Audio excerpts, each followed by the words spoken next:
সকলোকে good morning আৰু আজি ৰাতিপুৱা 9টা বজাতে মই ব্লগটো ষ্টাৰ্ট কৰিছোঁ মোৰ কাজিন চিষ্টাৰৰ সৈতে আৰু আমি আজি ওলাই আহিলোঁ দেওবৰীয়া বজাৰলৈ দুপৰীয়া ভাত সাজ খাবৰ কাৰণে চব্জি কিছুমান বজাৰ কৰিবলৈ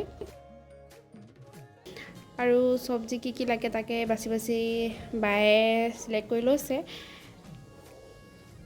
আৰু চব্জিবোৰ দেখিয়ে ইমান ভাল লাগে নহয় খাওঁ নাখাওঁ পিছৰ কথা কিন্তু দেখিলে বজাৰখনত এনেই ভাল লাগে হয় নাই বাৰু আপোনালোকে কমেণ্ট কৰি জনাবচোন আৰু আমাৰ কিনিবলগীয়াখিনি আমি কিনি ল'লোঁ আমাৰ কিনি হৈ গ'ল আৰু বায়ে ক'লে যে মাংসলৈ যাওঁ বুলি তাৰ কাৰণে য'ত সোমাইছোঁ ন ইমানে গেলা গোন্ধালে থাকিব পৰা নাছিলোঁ আহি লাগি গ'লোঁ এতিয়া খানা বনোৱাত কাচকল বইল হ'ব দি থৈছোঁ আৰু এইখিনি কাচকলৰ কাৰণে পেষ্ট বনাই আছোঁ আৰু মোৰ কাচকলৰ কফটাটো ৰেডি কৰি ল'লোঁ পটাপট এইখিনি পনীৰৰ কাৰণে পেষ্ট বনাই আছোঁ এইখিনি পটলৰ চাটনি আৰু চানাৰ চাটনি বনালোঁ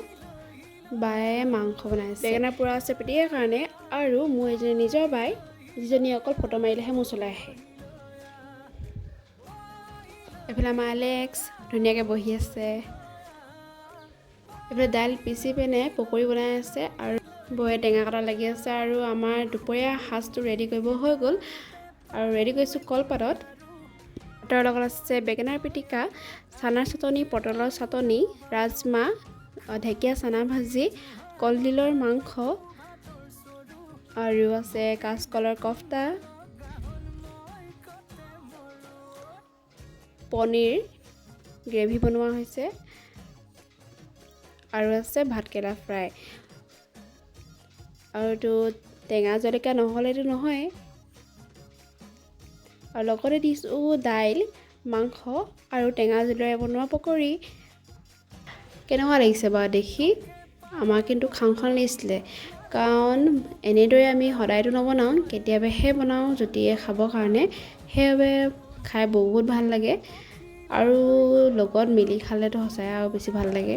দেখি কেনেকুৱা লাগিছে জনাব কিন্তু নাপাহৰিব আৰু কলপাতখন দেখিছেনে একদম একেবাৰে ট্ৰেইন নিচিনা লাগিছে আৰু মই কৰি আছোঁ ভিডিঅ' ইহঁতে অকল ফটো মাৰিছোঁ বুলি প'ষ্ট দিবলৈ আহে